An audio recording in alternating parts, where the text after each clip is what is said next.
It had been a few months now since Thomas had arrived at the works, and he wanted to get back to his branch line. But soon the day finally came for his full steam test.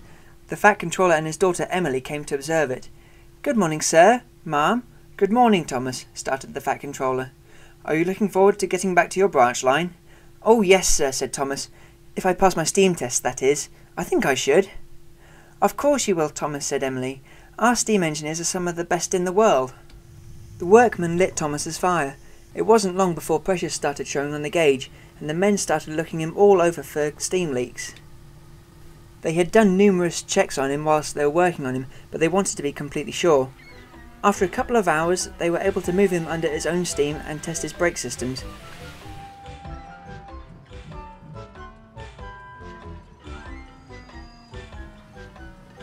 Soon the inspectors started ticking off criteria on their lists, and they were more than happy for Thomas to re-enter service. Finally they told him and the Fat Controller that he had passed the tests. Throughout the day, journalists had come from all over the country to take photos of Thomas and shoot features for their news programmes. After everyone else had gone, the Fat Controller came to talk to him. "Today has been a good day, Thomas. I am also happy to tell you that the preparations for yours and Emma's centenary are complete." "Yes, sir," said Thomas. "What are we doing, please, sir?" "I will tell you soon, Thomas. It's not for a couple of days yet, there's still plenty of time." It was getting late when the Fat Controller left.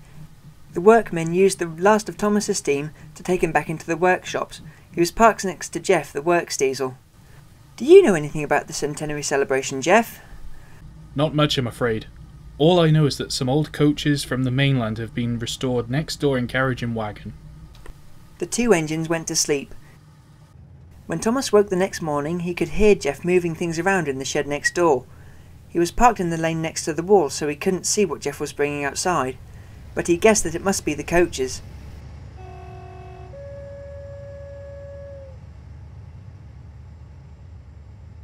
That afternoon the workmen set a warming fire for Thomas to be ready in the morning.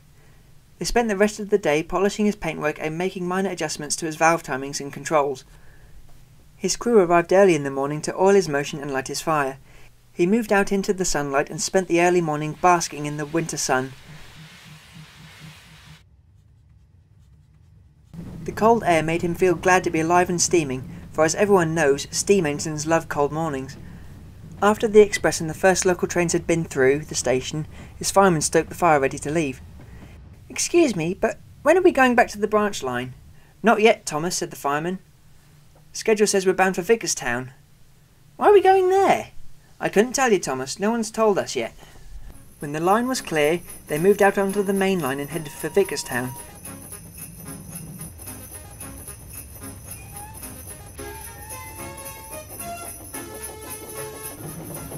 He arrived just in time and was shunted out of James's way as he got ready to make his return journey with the local. As he crossed into the yard, he looked around. It was a very rare thing for him to come this far along the main line, apart from passing through the station, going to a heritage railway to be a guest for a gala or something like that. "Am I going to the mainland?" "Oh no," said the driver. "Then what are we doing here?" "You'll have to wait until this evening, Thomas. The Fat Controller's coming to tell us then." Thomas was shunted into the shed and his fire dropped. He looked around the yard and saw what must have been the vintage coaches that had been restored. He soon recognised them. "Hang on," he said. "I know those coaches. They were already old when I was built. I piloted them on the London and Brighton." Thomas was kept in the shed for the rest of the day. He told his crew stories of his brief time spent on the London, Brighton and South Coast Railway. Around tea time, Thomas heard Emma's whistle. She ran into the yard and into the shed next to him. The Fat Controller climbed gingerly down from the guard's van she'd brought with her. "Good evening, Thomas," he started. "I can imagine you're wondering why you're here. Well, for your centenary, we've organised a special vintage rail tour along the island. You'll start here at Vicarstown, stopping at Crovan's Gate, Wellsworth and finally at Knapford for a celebration on the branch line side of the station. Emma, your controller is arriving in the morning to join us for the run and celebration." Emma spent the evening telling Thomas about all that had been happening on the branch line.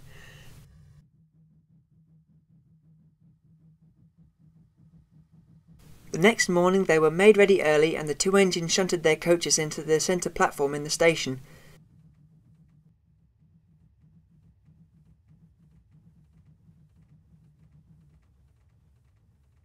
Later on, people started arriving to catch their trains for work. When they saw the vintage train, they wandered over to have a good look at them. They started to shoo them to their own trains when the engine arrived to take them across the island into the mainland. "Good luck, you two," said James. "Hope you have a good run today." James soon left with his train, and the tank engines were left alone, but not for long. Enthusiasts and reporters started arriving to cover the event for the news. The Fat Controller, Emma's controller, and Emily Hatt came to see the engines. After speaking to them, the enthusiasts and the reporters, they went to find their seats on the train. Then it was time for the off! Together they pulled the train out of the station and soon had speed up.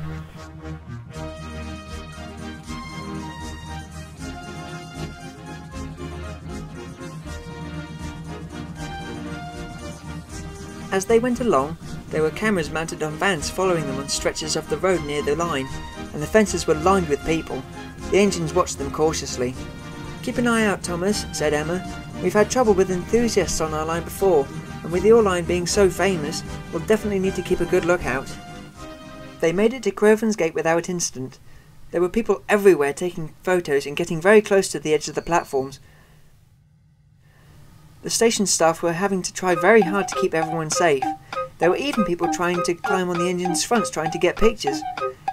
Thomas and Emma tried to be polite, but in the end they had to bark at them to keep them off their fronts. They were glad to be underway again when the guard blew his whistle. "Thank goodness that's over with," said Thomas. "I don't think so," said Emma. "We've got 2 more stations yet."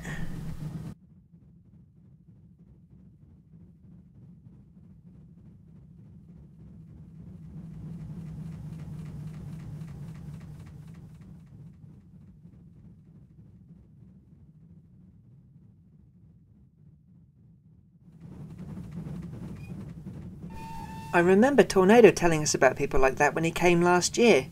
They actually had to stop a few times because there were so many people on the line side. Those people who tried to climb on us clearly weren't Sudrians. They have much more respect for steam engines. Oh my goodness! Thomas looked ahead along the line. At the crossing ahead, the traffic had been stopped, but there were people on the crossing taking pictures. "Driver! Emma! Brake now!" The 2 engines braked hard and whistling furiously. They screeched to a halt just before the crossing.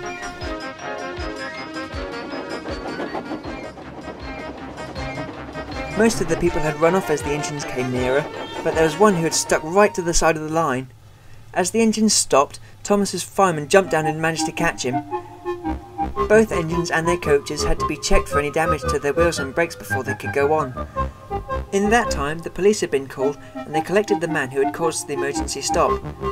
It was hard for them to restart the train, as it was on a steep section of the line.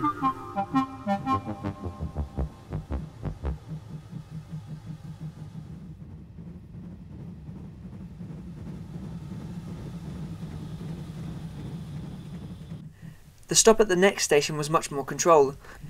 Edward was there when they arrived. "Hello, you two. You should have been here a while ago, shouldn't you?" "Yes, we should have been here sooner," said Thomas, "but there was an enthusiast on the line. Right in the middle of the crossing. We had to do an emergency stop. It was ridiculous. He didn't even try to get out of the way." "Well," said Edward, "at least you stopped in time. Besides that, how's the trip been?" "It's been excellent," said Emma. "I can't remember the last time I had a good sprint like this. We really got a good bit of speed up going down Gordon's Hill." After that, the rail tour had to be shunted off of the main line for a short time to let the express come through. The 2 engines were parked next to each other, and a few members of the public and the press were allowed to come into the yard and take photos. They talked to the engines and quickly turned in surprise as the express roared through. "Okay, you two," said the driver. "We'd better get back to the rail tour." The train was marshalled back onto the main line, and they carried on with the tour.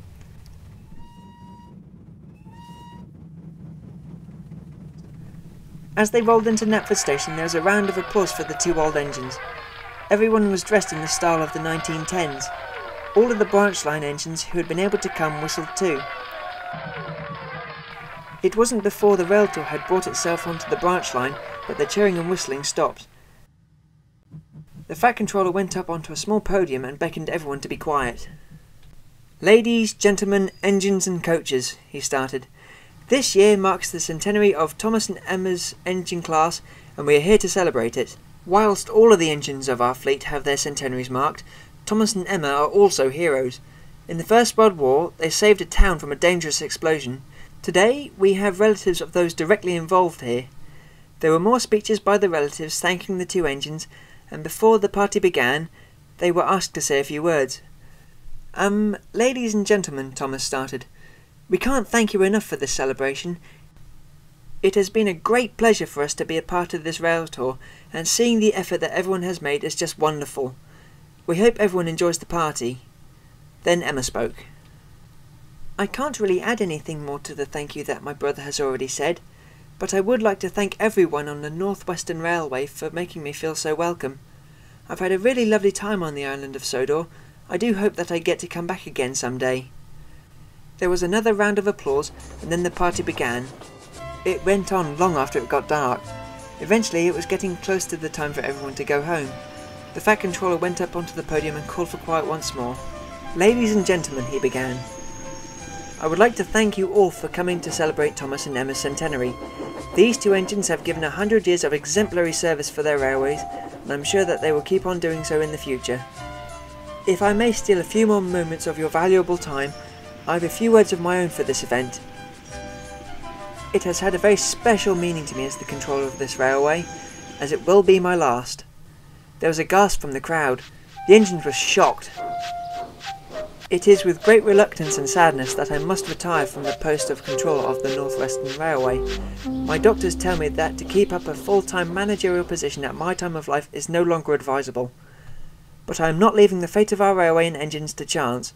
Upon my recommendation, the Railway's board has unanimously elected that my daughter, Emily, should take on the role as the, Fat Controller.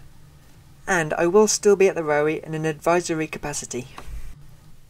As people got back onto the train, the feelings around the station were mixed. Thomas and Emma took the train back along the main line to Vicarstown, stayed the night, and then headed back to the branch line in the morning. They spent a few days working together. Then one evening the Fat Controller came to see the engines in their shed. "Good evening, you four," he said. "Good evening, sir," the engines answered in unison. "I'm glad that you're all here. I wanted to have a word with you. I've been going around all the sheds on the island over the last few days to speak to the others. I want to thank you all for the excellent performance that you have all given the railway over the years. We've seen some things, haven't we?" "Sir," said Percy, "do you really need to leave?" "I'm afraid so, Percy," replied the Fat Controller. "Doctor's orders. And the more and more I keep up being the railway's controller full-time, the more and more time I spend sleeping on trains between my appointments. I just can't keep it up any longer." "We will miss you, sir," said Toby. "You needn't worry, Toby. As I said, I'm remaining here in an advisory capacity, and my retirement will allow me to enjoy the railway I've spent my life maintaining." "Still, sir," said Thomas, "we will miss your leadership. I'd like to assure you all, Emily is more than up to the task of running the railway. Over the last year we've been working together a lot of the time. She knows our ways, and I believe she'll do very well." "Oh, we all know that, sir. Miss Hat has been helping us out on the branch line from time to time." The Fat Controller stayed for a while longer chatting with the engines, then went back to the junction on the last train. Things carried on as normal for a few days. Then Emily came to see them one morning after Toby had come back from taking the workers to the quarry. "Good morning," she started. "I hope you're all doing well." "Very well, thank you, ma'am," said Thomas. "To what do we owe the pleasure?" "I've come to talk to you and Emma, Thomas." "Me, ma'am? But I'm going back to Norfolk soon." "Yes, that's what I want to talk to you about. Your controller has had to go home early, otherwise he would have stayed and gone home with you, but one of your friends has been taken ill. As a thank you to you and your controller, he is being brought to our works. But I digress. When you go home, Emma, Thomas will be coming with you." "Ma'am?" "It was part of the arrangement we agreed before Emma came. You'll only be going for a week or so. The Norfolk Coastal Railway is having its own centenary celebration. Donald will be coming to help while you're away." Over the next few days as the new Fat Controller, Emily spent her time getting to know the current arrangements on the railway and making small adjustments here and there to the timetables and standing orders. These were well received by the station staff, local crews and the engines. As while small, the changes made their lives a little bit easier. A few days later, the time came for Emma and Thomas to go to Norfolk. Thomas was taking Annie and Clarabelle with him, and Emma had her support coach to take home. Together they formed a small cavalcade. Emma's controller had come back with her friend Pembroke, a Great Western pannier tank, who strangely had the same number as Duck. It was a job that the Norfolk Coastal could have handled, but their works was filled to capacity at the time. Sir Stephen Topham Hatt was acting as Thomas's minder and the Northwestern's representative while they were visiting. Emily came to see them off. "Best of luck, Thomas.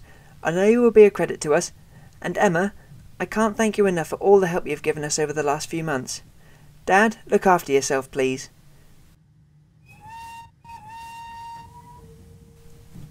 With a whistle from both engines, the train set off along the main line towards the mainland for Norfolk.